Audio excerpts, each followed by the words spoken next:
Hello, everyone, and welcome to another edition of Mormon Stories Podcast. I'm your host, John Dehlin. It is October 24th, 2019, and we are super excited for yet another interview with Chris Shelton, former Sea Org member of Scientology, former Scientologist. He has become not only an ex-Scientologist, but also an ex-Scientologist activist, a writer, a YouTuber, an advocate for critical thinking. So far, we have done, I want to say, 10 and a half hours with Chris. We've talked about the history of Scientology with L. Ron Hubbard, the founding of, the L. Ron Hubbard before he started Scientology, his work with Dianetics, and his work as an author that led to the creation of Scientology and the founding of Scientology. That was our first chunk. Our second chunk was the rise of modern Scientology, which was when David Miscavige took over from L. Ron Hubbard and built Scientology into what it is today. That was part two.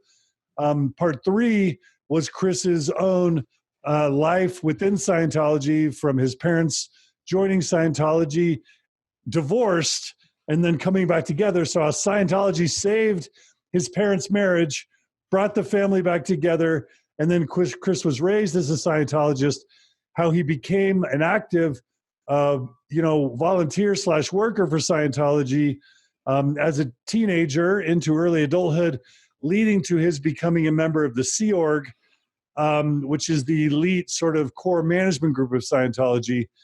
And then we talked about how he experienced some marital issues, which led to him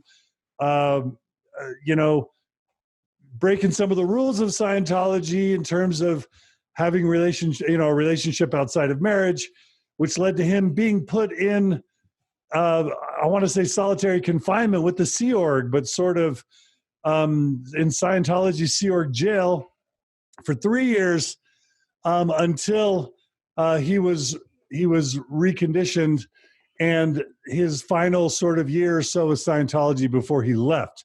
So that's where we ended our last session together. What we hope to tackle today is what it was like for Chris to leave Scientology, and then how he rebuilt his life after that to become an ex-Scientology activist, and what it's like to be an ex-Scientology activist and just generally an ex-cult activist, which is something that we've talked about with people like Lloyd Evans, Amber Scora, Tova Mirvis, and many of our former interviewees on Mormon Stories, including Stephen Hassan, because we really love our Mormon Stories podcast, understanding unhealthy organizations, understanding cults, learning how to make churches or cults healthier, but also learning how to help people become aware of what they're a part of and help them find health and healing either within the organization or outside. And that's what we love to do. I just want to remind everybody about the Thrive Conference, November 17th. It's going to be an amazing conference, positive healing, growth. We're going to be bringing 1,000 plus post-Mormons together to celebrate healing and growth beyond Mormonism. We've got an amazing speaker group lined up. Wayne Sermon from Imagine Dragons is coming. Amber Scora from Leaving the Witness. Natasha Elfer Parker, Christian Moore, myself. David Bakavoy may be involved. Stephanie Sorensen Larson from Encircle. We've got a lot of fantastic speakers lined up. Music and fun. Maybe there'll be karaoke. Who knows? We've got over 830 people now who have signed up. We're certainly going to break 1,000. Please tell everyone it's only $15 a person. We're going to lose money on the event, but we want to do it to help creating community and growth and healing within and beyond Mormonism. And people who are in Mormonism are welcome to join, because we're not going to be attacking the church or, people. We're just going to be talking about healing and growth. So go to Thrive Beyond Mormonism to sign up. Please tell your friends. And right now, if you've enjoyed these conversations with Chris Shelton, what I want to ask people to do is please share this live stream right now on Facebook, because in the previous episodes, we've been focusing on Chris's story. It's going to be today, if we have time, where we actually allow for some Q&A where you, the audience, are allowed to ask Chris some questions. So we need as big of a live audience as we can. So please share this right now on your Facebook streams, in your groups, Twitter, Instagram, wherever, and we'll have a robust conversation. So without any further ado, Chris Shelton, welcome back to Mormon Stories Podcast.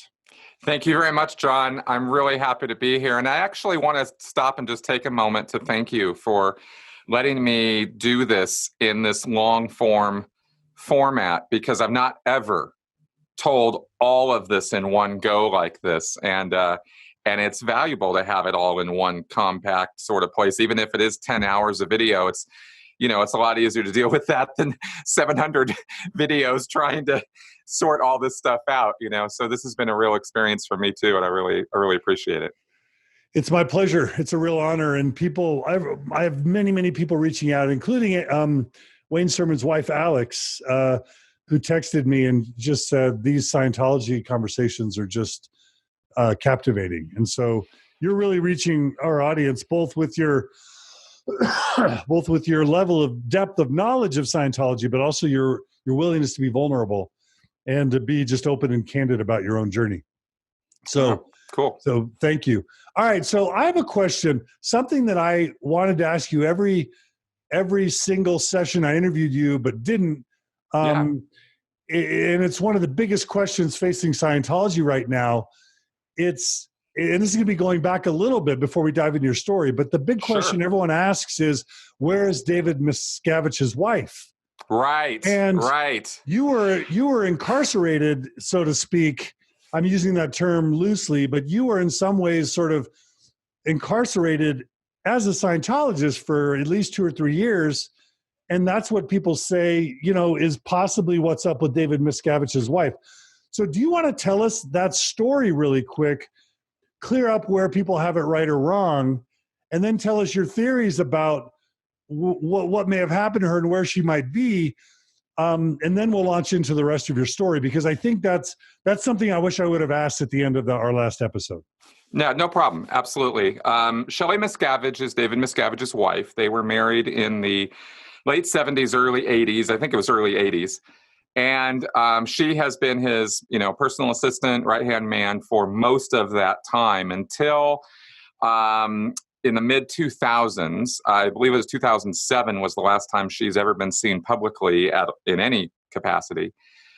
She was relegated earlier than that to some kind of exile.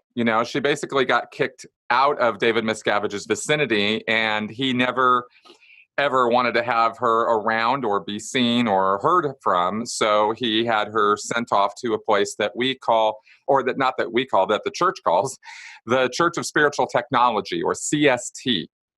And we didn't talk about this at all, but CST is another organization within the labyrinth of organizations. There are a couple that are at the very top of the Scientology hierarchy. There is the Religious Technology Center, which is what David Miscavige is the head of. There is the Church of Scientology International, CSI, and there is CST, or the Church of Spiritual Technology. And probably the easiest way to describe what CST is about is that L. Ron Hubbard had a goal from very early on in his life, when he actually wrote about this to his wife, Polly, at the time. I think this was in the 30s. He wrote a letter saying how he wanted to slam his name into history. He wanted to, sort of achieve immortality by name, through name recognition, or having his name always being talked about. And CST is sort of the ultimate realization of that goal. The Church of Spiritual Technology has basically one public function, or one known function, which is to preserve L. Ron Hubbard's works, all of his lectures, all of his books, all of his writings, everything he ever did, and to save it in a format that that will last or endure forever. And this does relate to Shelley Miscavige. I am answering the question on this. So CST has various locations. It's a very, very super, super hush-hush, tiny little organization. I mean, there's literally just a handful of people who work at it.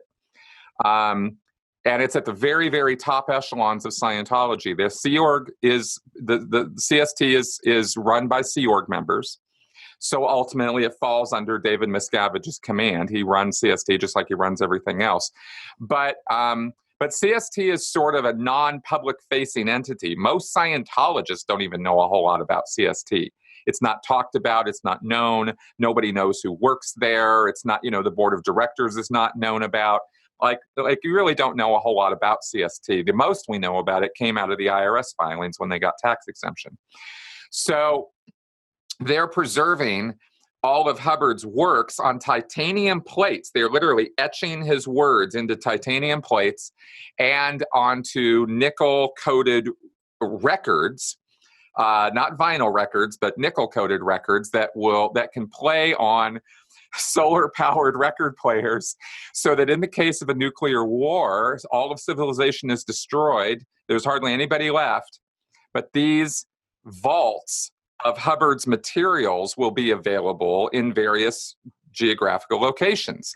There's one in Trementia, New Mexico. There's one in the Big Bear Lake Arrowhead region up in the mountains of San Bernardino. That is where we believe Shelley is located, bringing it back to Shelley now. And there's a couple other locations. They have another one out in California, another one. I think they were trying to build one up in Wyoming, but I don't know that one actually got through permitting and all that. So it's kind of all super secret, and we don't know a whole lot about it. I did a couple podcasts with a man who used to work there named Dylan Gill, so you can look those podcasts up on my channel if you're really interested in what CST is all about. But CST has the added benefit of being in remote locations and being super secret, even in the world of Scientology. So you really have to get to the highest levels of the church before you're going to have anything approximating access to CST. And the whole time I was in the church, I only met one person when I was on the RPF who had been working at CST, who had been sent to the RPF. And of course, he was not at all forthcoming about his work at CST. Nobody talks about it. Even when you're in the prison of the RPF, you don't talk about the confidential stuff. So most of what I've learned about CST came from after I left the church. So Shelley, we believe, and we being like Tony Ortega, who has reported on this and probably done more research and investigation on this matter than anybody else, has good reason to believe that she is being held or is located at the CST headquarters up in the mountains of near Lake Arrowhead. So you can't really get up there. There's a road that goes past it, but it's very heavily secured. You go over to the gate. People are going to come out and start asking you sharp and pointed questions. They don't want you around there. There's cameras everywhere. There's no getting in. And so with her being there, she's effectively, in a sort of, super containment system. I mean, she's just kind of up there, and we don't really know a whole lot more than that for sure. There was one reported public sighting of her in a little town near that location where she might have gone one day with a couple, and the report was that she was being watched. She was being escorted by a couple people, and she didn't look that good. And that's the only real report we have of this. Otherwise, we have that the LAPD did do a wellness check. We do not trust the LAPD when it comes to the Church of Scientology. They are bought off. They've been compromised for years when it comes to enforcing the law on the Church of Scientology. And the thing about Shelley, of course, is that she and Leah Remini were, sort of had a relationship, were sort of friends. Leah certainly considered her a friend. And Leah actually demanded that, filed a missing persons report on Shelley. And the LAPD said that they had done a wellness check. They did not offer any evidence or proof of having contacted Shelley in person. It could have been done by phone. And, they would not answer whether they even talked to her directly. So that, the LAPD has not been forthcoming on this at all. But that's what we have as where we think she is located, basically exiled. And, I have mixed feelings about Shelley as a person, but she does make a great demonstration or point of, when you cross David Miscavige, there are not going to be good consequences. What she did to earn that, by the way, is David Miscavige set up a whole series of orders, impossible orders and directions that he wanted the Sea Org to do at the level of the international base in San Jacinto, California, outside Hemet, the gold base, we call it. That location is where David Miscavige would hang out, where Shelley lived, where, the upper level Scientologists were located. This is back in the early 2000s. In 1999, he wrote this long series of orders for the gold base to get done. It was extensive. And one of the orders was to reorganize the entire place so that it was more efficient and streamlined and was running better. So what she did wrong was she dared to comply with that order. I'm not even kidding. She got that reorganization and structure laid out and done, and presented it to Miscavige as a solved problem, order complied with, and he apparently was furious about this. He had there had been some earlier indications. Mike Rinder reported on hearing from Shelley that she was very concerned about Dave and her relationship just prior to this. Was he wearing his wedding ring? She was wondering. So there were marital issues or Scientology Sea Org issues. They kind of mix when you're in the Sea Org already. And then he comes, and so I guess whatever other trouble was brewing, the org board thing, the reorganization thing, was sort of the final straw, and he kicked her off the base, and she has not been seen or heard from since. So that's about all we know definite of a definite nature, with conjecture mixed in there. But that's pretty much all I can say about it. Okay. So, do you think she's literally held against her will? That's the big question. And it is a tough question. You would normally think, well, yeah, of course. But Shelley Miscavige is another person who was raised under L. Ron Hubbard back on the boat. She's been in Scientology her entire life. She has no other model of reality than the Scientology world. And that's a pretty scary place to be, I can tell you from personal experience. She was way more enmeshed than I was as a child. And then she was side by side working with David Miscavige through the entire coup and the entire takeover of Scientology. She was right there with him, helping him, aiding him, working with him. And afterwards, all through until the mid-2000s, through all of the beatings and abuses and policy changes and remaking the church in David Miscavige's image, she was right there helping him the whole time. And we know from other reports that, for example, he would beat up on somebody and she would come along afterwards with some bandages and, sort of reassure the person that David was, really a good guy and they really shouldn't have done whatever they did and sort of patch the thing up, right? So the person was still going to be okay with continuing to work in the Sea Org after David Miscavige had just beaten on him, So she was definitely an enabler, and this is why it's difficult to have tons and tons of sympathy for her, but or wonder about her state of mind. Is she being held against her will? I don't think that would be the case. Has she been exiled and relegated to, a not so great existence away from everybody that she knew and loved and wanted to be part of? Yeah, I think that part is against her will. I don't think she enjoys where she's at. But she's still a hardcore Scientologist and Sea Org member. So it's a little hard to say. There's so much conjecture around this that it's difficult for me to be able to answer it with any level of certainty as to whether she is or isn't being held against her will. And there's also the whole Patty Hearst kind of Stockholm syndrome sort of situation. Do you want to talk about that? Just so that that's the thing with all Sea Org members, and when you're at that level, you have fully, it's kind of hard to get this across to people. Not to a Mormon. It's not to a Mormon. Okay, then maybe you guys will track with me on this, because I've run into difficulty trying to get this across to people. Yeah. How fully you embrace the purpose of saving the world. of saving the universe. I Yeah. mean, this is something that these people take very seriously, and they dedicate their life to it. I mean, I did, so I know what that headspace looks like, and it's a pretty delusional place to live, but it's where these guys are at. So that purpose, that can override a tremendous level of physical and emotional and psychological abuse.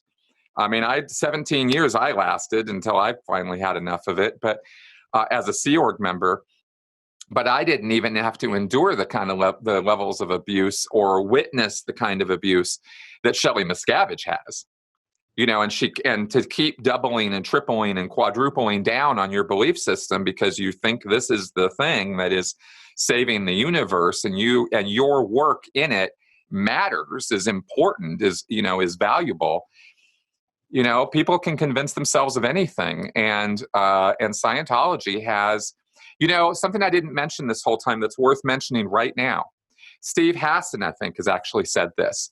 Scientology has more methods and techniques of control and manipulation and thought reform than almost any other cult out there. Most cults form up around one or two control mechanisms, one or two tricks they've got, and they just use it, and they kind of go, and then they putter out, or they go and they kind of keep going just on the strength of one or two or three things that they do with people.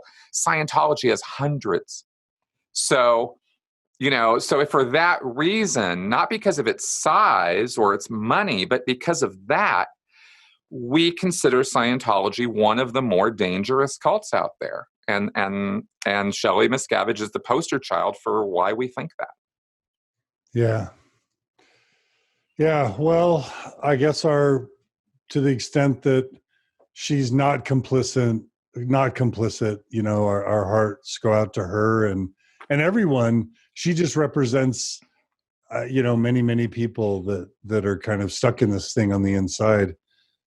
Yeah, to be clear, nobody deserves what's happening to them in the Church of Scientology. No one. None of those people asked for what they're getting. None of them deserve it. It's not, it's not a fate or karma thing.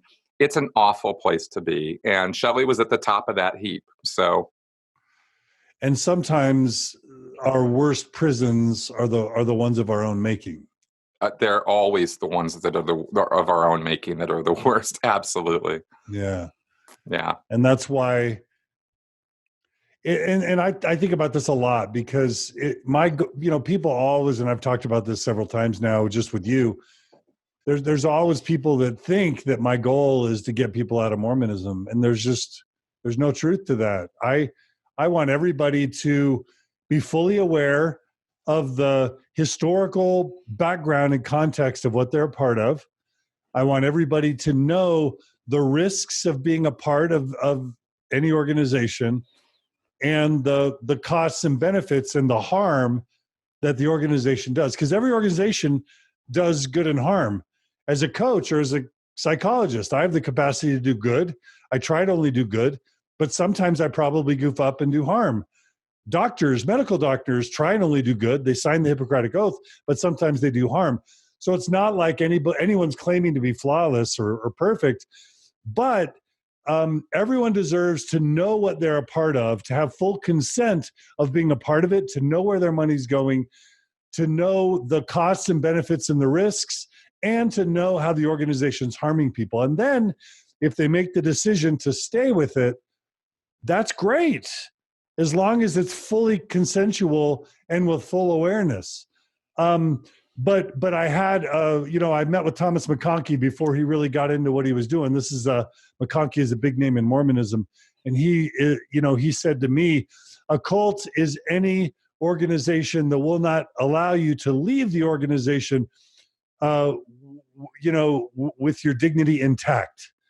In other words, if it destroys your friendships, your marriage, your relationship with your kids, your connection with your community, your mental health, your financial well-being, to leave any organization, that organization is acting like a cult.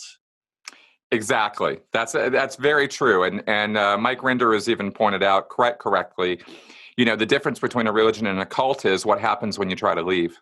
Yeah. Getting in looks exactly the same, but what happens when you try to leave? Yeah. And every single time when you're dealing with a destructive cult, there are many, many methods of what's called departure deter, try to stop you from leaving. And they'll guilt you, they will shame you, they will blame you, they will stalk you, they will, there's a whole spectrum of awful behavior, but it's consistent from one of these groups to the next that they do this. Whereas a real religion, they're live and let live. Hey, you don't like it? Move on. Not a big deal. No skin off our noses, off you go, And I think that's always been if you needed a one-stop test, I always thought that was one of the best ones. Yeah. Okay, so let's jump back to your story now. Yeah. So you're living remind me, you were in the kind of Minnesota, Wisconsin area? Yeah. I was in Twin Cities. I was back in Minneapolis. Okay, so you're in Minneapolis. You got out of the Sea Org, and let's just take it from there. So help people I went understand, down the rabbit hole. Help people understand why it's not just like stopping the Presbyterian Church or the Episcopal Church or the Lutheran Church.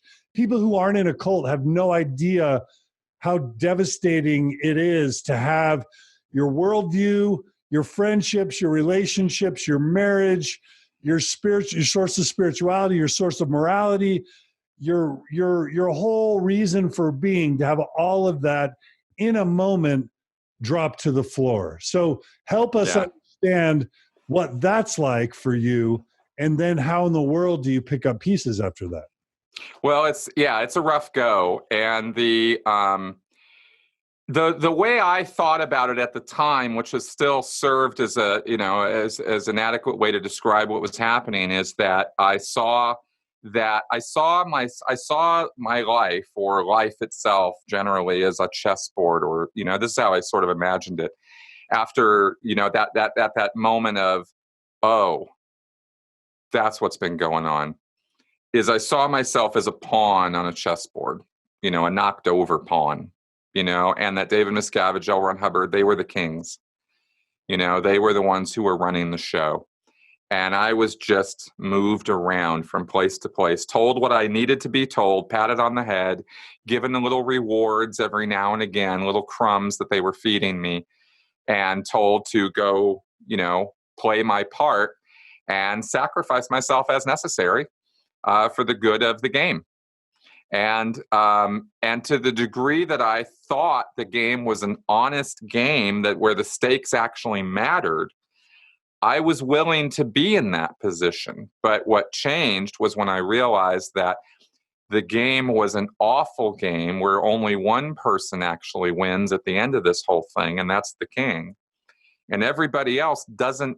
Not only are they sacrificing themselves for a greater cause, there is no greater cause, and their sacrifice is therefore meaningless.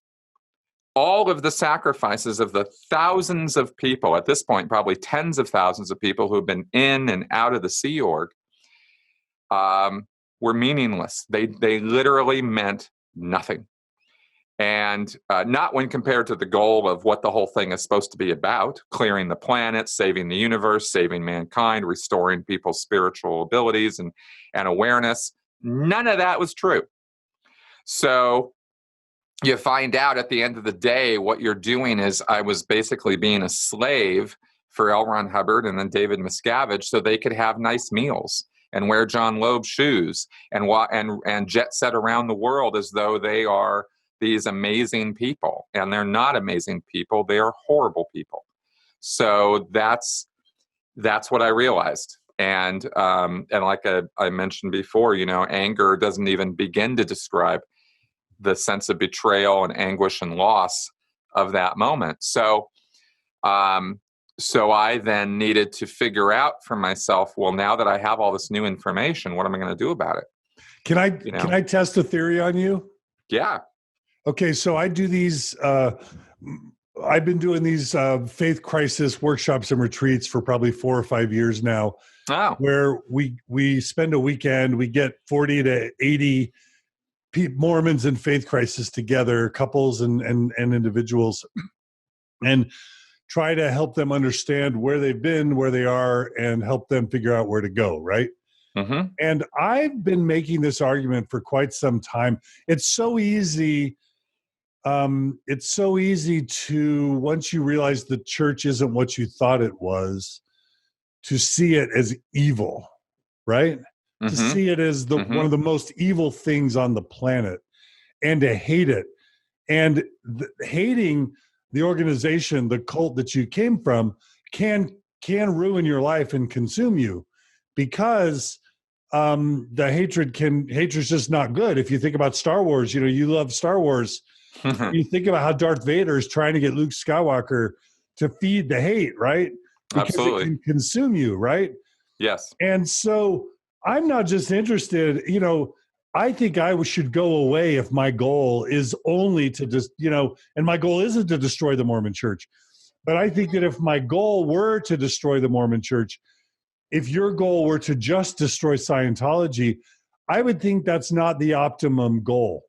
Because I think for anybody who cares about people, their ultimate goal should be the health and well-being of everyone, right? In other words, my goal, your goal should be that everyone who leaves Mormonism or Scientology lives the happiest and healthiest life possible afterwards. Are we in agreement on that? We are. Okay. So to do that, for me, doesn't mean just seeing the organization that we come from is 100% evil. And have you ever heard about Elaine de Botton at all? No, who's that? Okay, so Elaine de Botton did a TED Talk called Atheism 2.0.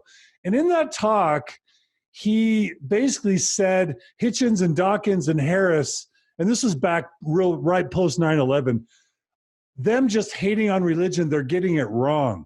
Because what they need to do is learn from religion, the good and the bad, and then figure out how we can take the best plays from the playbook of religion, fix the things that are wrong, add the things that are good, and help people come up with alternatives to religion that are all the good about religion and then all the best of secularism combined. And the reason why they're saying that is because it turns out that it's not just as simple as leave Scientology and leave Mormonism and your life is perfect. You still have to get your own mental health together.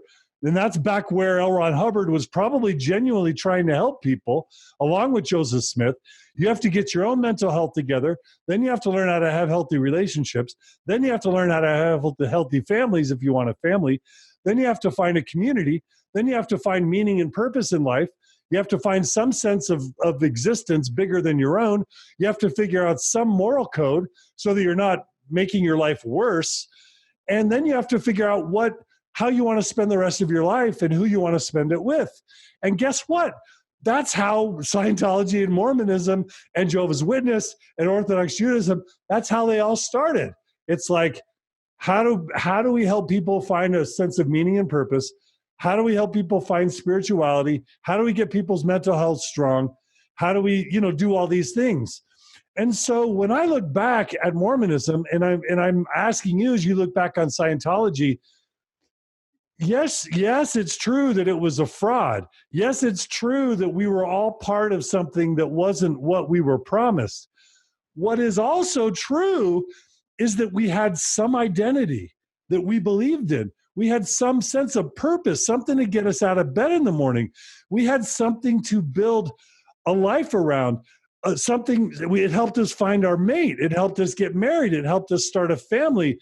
And it helped give us a purpose for living. And it gave us a set of rules and morality and structure that kept us from ending up in the gutter. Now, you don't need a religion for that. That's not what I'm arguing.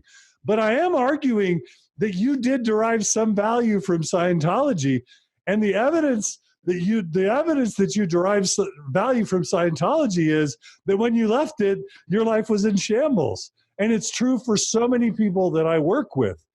And so I want to jump back to your story, but I just want to see if you can at least acknowledge, as I try to acknowledge, and as I try and get the Mormons that I know who have left the church to acknowledge, you need to look back and see the value that the religion offered you, because that's the only way to then figure out, how do I fill those holes at a minimum? How do I find spirituality? How do I find morality, meaning, purpose, identity, community, family? How do I create that on my own? And then where do we go from here? So tell me how you feel about what I just said, or if you think I'm crazy or insulting.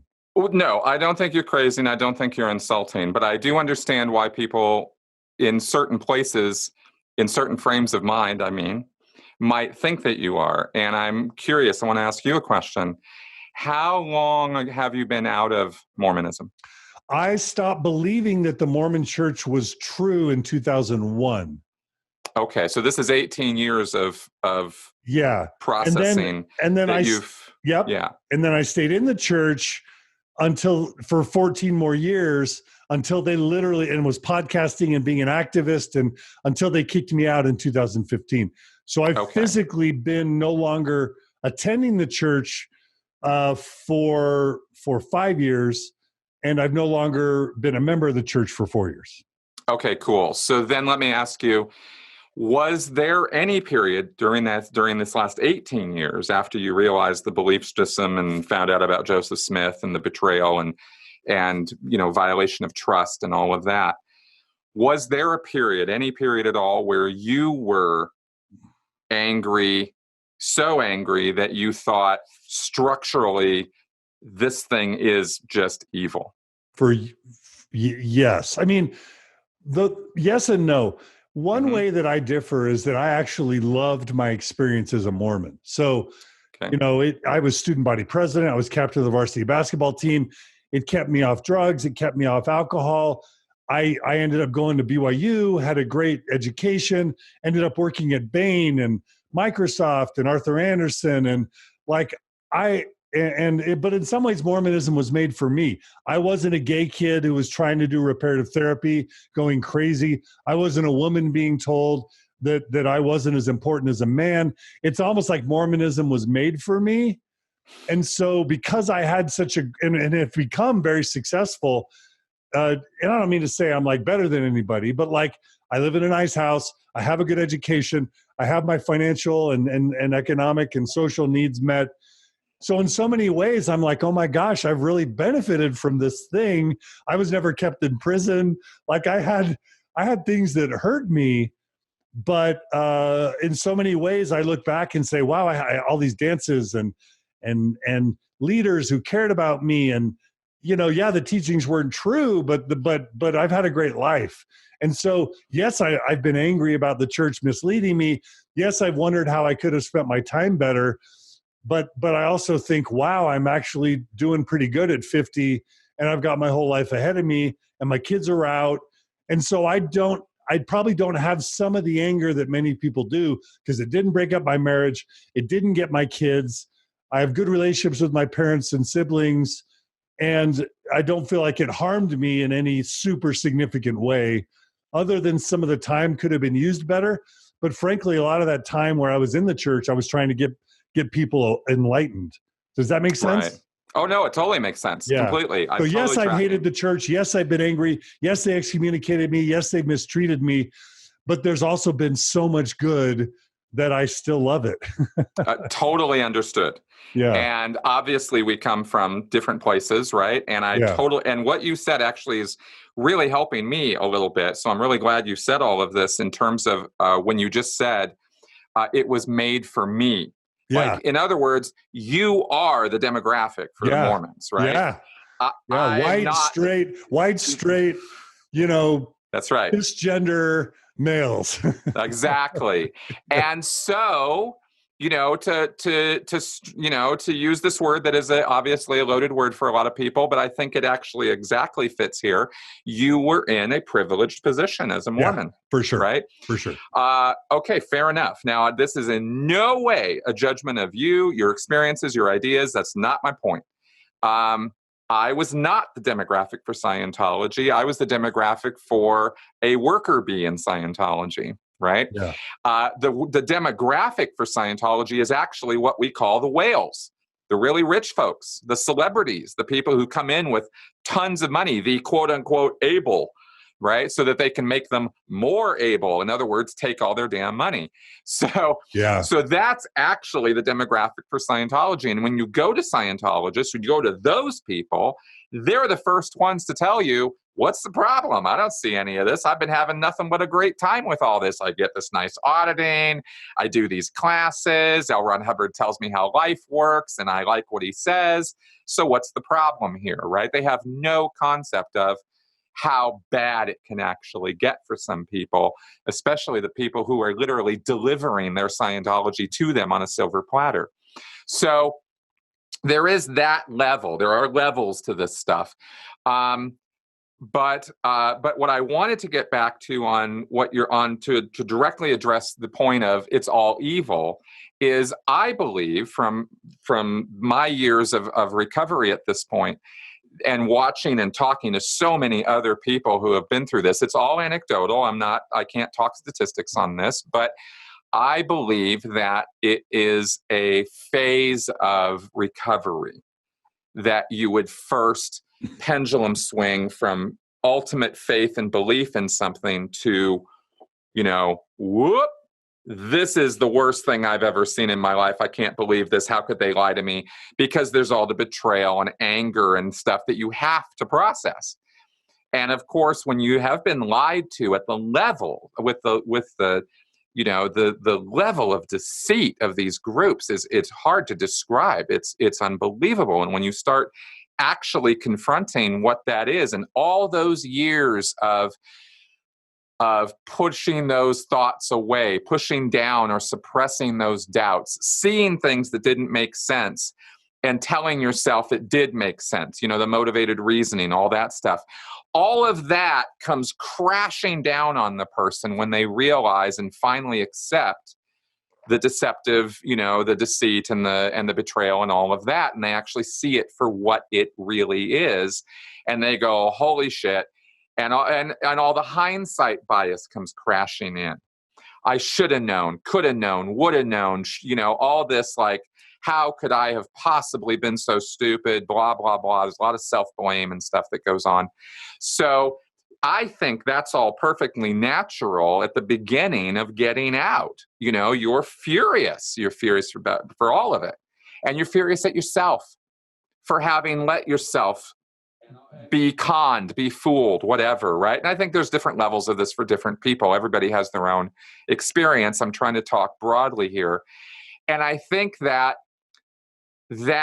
it's all evil view starts to taper off and be tempered with more reality as you go through the process of recovering and acclimating back into the real world with different ideas. And you can and you get more time and distance and space from that experience that you had. And you can look back on it, without all the, necessarily stress and trauma kicking in every single second of every single moment you're contemplating it. So I think that's part of the process of leaving. And I think it's actually a necessary part in a way. So I think in terms of guiding or helping people out of these situations, I think that might be, for me, if I was setting that up, that would be part of the explanation. It's kind of like when you break up with a marital partner or a girlfriend or boyfriend, right? It's like when you first break up, your entire world is all about the grief and the loss and the trauma and the upset of it. But you give it time and it chills out. And then you can start looking back at the relationship and seeing the good times as well as the bad. And you can more objectively judge the person you were in a relationship with and go, well, they weren't totally evil. I mean, unless, of course, they were a malignant narcissist. And that's a different matter, right? But you can start kind of seeing some of the gains and some of the benefits as well. And I tried from the beginning for myself to acknowledge that, yes, there is good in Scientology. Otherwise, why would I have stuck with it for 27 years? Of course I got something out of it. Of course there were good things in it. Of course I helped people. But I realized, and this was for me, this was very important. Maybe this isn't true for everybody else, but for me, I realized that a lot of the help I was giving over the years, a lot of the help I even received over the years, was despite Scientology, not because of it. It's because the Scientologists I dealt with truly wanted to help people, like I wanted to help people. And when I would work with other Scientologists, they wanted to help me. And just that can get you farther than most methods and techniques of help, is an honest desire to help somebody, because so much of help and assistance in interpersonal relationships is really just being there for the person and being willing to listen to them. You get there. That's where you get most of the power from, I think. Right. So I'm not saying methods and techniques are useless or don't count or don't matter. CBT, for example, is a great technique. It's wonderful, but if the person who's administering it is not sitting there, willing to talk to you, willing to listen to you, willing to, really in there to help you, then the technique falls apart. It doesn't mean anything, So that's kind of how I approach it. It's a long answer to your question, but that's great. That's great. Comes across. And let me just circle back and show solidarity with you. I do think it's fundamentally evil to raise a child to think that God talked to Joseph Smith, that Joseph Smith is God's prophet on the earth, and that if you give your life to the church and serve it to your mission and give the church 10% of your income and get married in the temple and serve in the church, and like you said, none of that's actually true, but that's the reason why you're giving all your time and money and effort to the church, and you're unaware that all these gay LGBTQ people, these trans people, are killing themselves, and you're unaware that women are being, it's not in your consciousness that women are being treated inferior, on an inferior basis. You're unaware of the way that the church is using its money. And by the way, there is an elite class within Mormonism, because the general authorities of the church, it just turns out their family members become general authorities of the church. And then all the business contracts with all the billions of dollars that the church brings in is sustaining this elite class with business contracts and opportunities and money. It is the general membership that's being played and used as a resource. They're getting something out of it, but they're not aware always of what they're doing, and they're working under false pretenses. And while I'm not willing to say that that's all bad and evil and worthless to the average member, they are at a minimum many of them working under false pretenses, and they are being exploited, and there is harm being done to LGBTQ people, to feminists, to intellectuals, to people that don't agree. There are marriages and families being broken up over the lack of understanding and full consent and knowledge of what's going on. And all of that's evil. And so exactly. I want to unite with you on condemning all of that. I'm just not the place where I'm willing to say it all should burn down. What we need to do is make everyone aware inside, minimize the damage inside, and then maximize the well-being of those who leave. Fair enough. Yeah. And in terms of Mormonism, I will give you that. Yeah. For the Church of Scientology, I look at Scientology a bit differently than I look at Mormonism. I look at, because all of these cults are not the same as all these other cults, right? Each one individually needs to be examined and judged on its merits and lack of merits and its intentions and objectives. And this particular group, the Church of Scientology, I am firmly, through every piece of research, every single person I've talked to, and all of the experience that I had, I firmly believe that the Church of Scientology is not an actual valid religion. I do not believe that that is what it is about. I believe Scientology was put together specifically to make money for its founder and leader, and that was originally Hubbard and is now Miscavige. And everything else around it is basically window dressing. That it happens to have the side effect that it sometimes helps people with marriage, getting off drugs, etc., is to me an accidental side effect of Scientology more so than it is its actual purpose. And just because you have a bunch of people who are being conned and believe the con doesn't make the con valid. And for me, I'm not talking about Mormonism. I'm talking about Scientology specifically here, right? I would have a different approach with Mormonism. It's been around a lot longer. There's many, many, many, many, many more believers. And the good that they do in the world can actually be seen. You can prove it. You can show it. You can show that there are charities where money goes, where people are benefiting. There are homeless people who are being helped. There's this, there's that. Scientology doesn't have any of that. Right? The best they have is individual Scientologists spending their own money to go to disaster sites to help people out. And the only real help that they're offering is logistics help, because Scientology's techniques are all a bunch of pseudo-scientific nonsense. So running water around, running supplies around, and, creating supply chains at disaster sites. Yeah, great, good work. But that's literally about the ultimate reach that Scientology has in a positive way into society. It's all about the Benjamins with Scientology. And so I would say that I would approach any destructive cult the way you're describing. I would look at the benefits and I would look at the cons of it, the pros and cons. And I would have to make a contextual individual judgment for that group. With the Church of Scientology, my judgment is this group is not a group that is honest or at all necessary to our society. This is so fascinating, and I apologize, and I appreciate your indulgence as I reflect. The truth is, Mormonism can come up with the church is recently coming up with these presentations where they've spent a couple $1 billion over the past 30 or 40 years in charitable kind of things.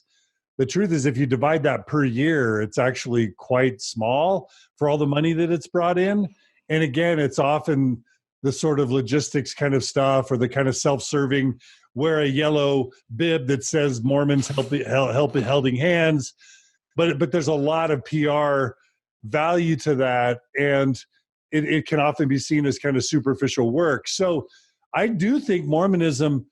So there's the question of whether the leaders really believe it. It seems like our leaders really do believe the theology, but that's one of the big questions that more ex-Mormons always want to know.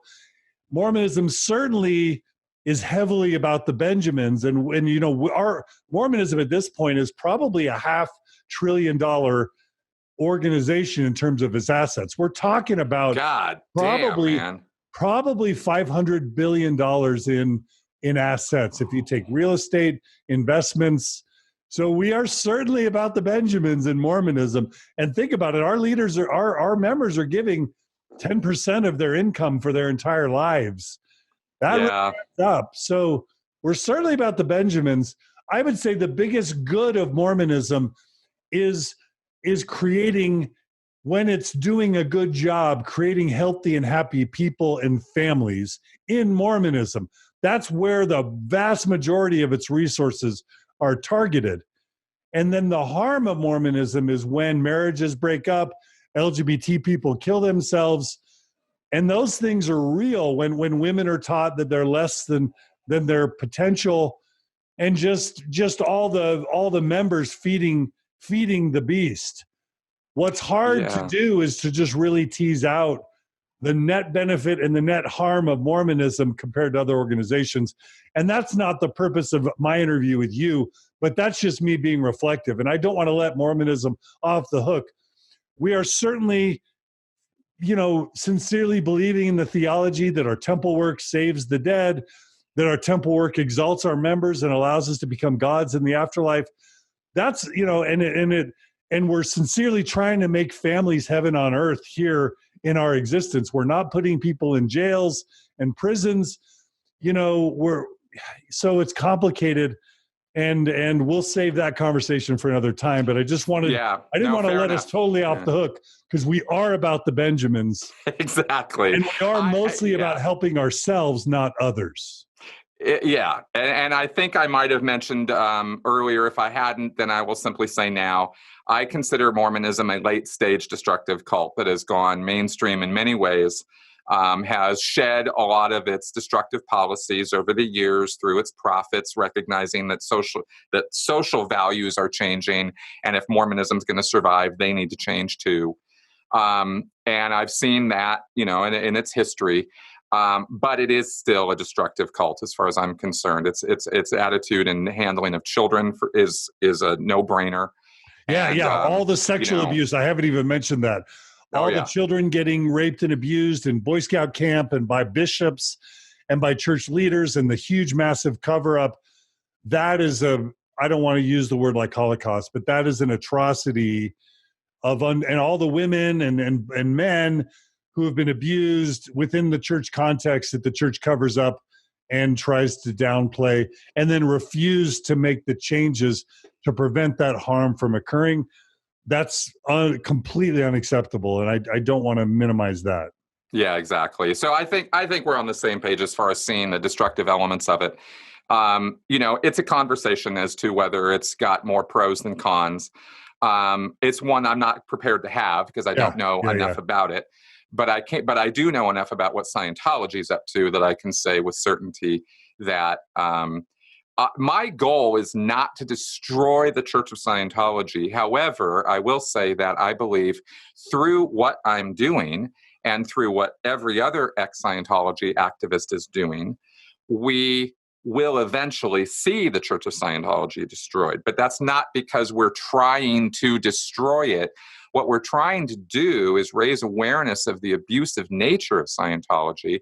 And once people have informed consent about this group, I don't see how anybody would join it if they really understood at every level what Scientology actually does and is really about. Yeah, the transparency. Yeah, exactly. I think the transparency is what's going to result in its destruction. So you might say, well, I'm kind of, mincing words, and maybe I am.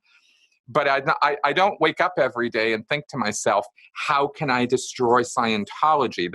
That's not where I'm coming from. I'm coming from a place of how many people can I reach with the truth about the abuses of this group and get their help to put pressure on Scientology through public and private means, through Scientologists, through government organizations, through law enforcement, through our courts.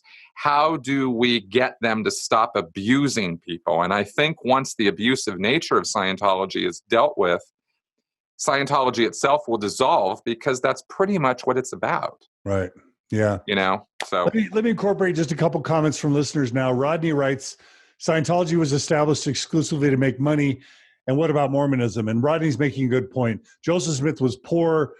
There was always a con involved in Joseph's early life with his treasure digging and his magic searching and his glass looking. And then the Book of Mormon, it's pretty much hard to argue that the Book of Mormon, wasn't created to make money, because Joseph tried to sell the copyright. Like, we know the Book of Mormon was created to make money. And then we know the church gave Joseph a level of affluence that he would have never had as a poor farm boy. So, and then, of course, we know the 10% and the way the church is now a $500 billion organization.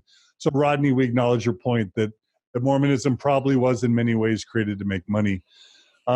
Cecilia writes, I get what you're saying, John, but you are speaking as a man. I tried to acknowledge that privilege, but she goes on to say, women in Mormonism have a completely different experience, and the trauma is more in line with an abusive relationship. Men get cool stuff from Mormonism. Women are enslaved. And Cecilia, I want to voice your concerns and acknowledge them. It's weird because more Mormon men want women to have the priesthood than Mormon women. And so there's so many Mormon women are like, I don't want the priesthood, I'm fine. And so it's really complex to tease out that situation when you have so many Mormon women saying, we're fine, stop telling us we're mistreated. But of course, as a feminist, as someone who wants to be a good feminist, I can see if you're taught your job as a woman is to have babies and have, get married a Mormon man, have babies. Don't worry about your career as much. Don't worry about fulfilling all your life's dreams. That Mormonism could say is created on the back of the exploitation of women by teaching them that they are less than and need to be servants, and that they should be happy and love that, and that they're fine in that role. So again, Cecilia, I hope you feel like I've listened to you and validated what you're talking about.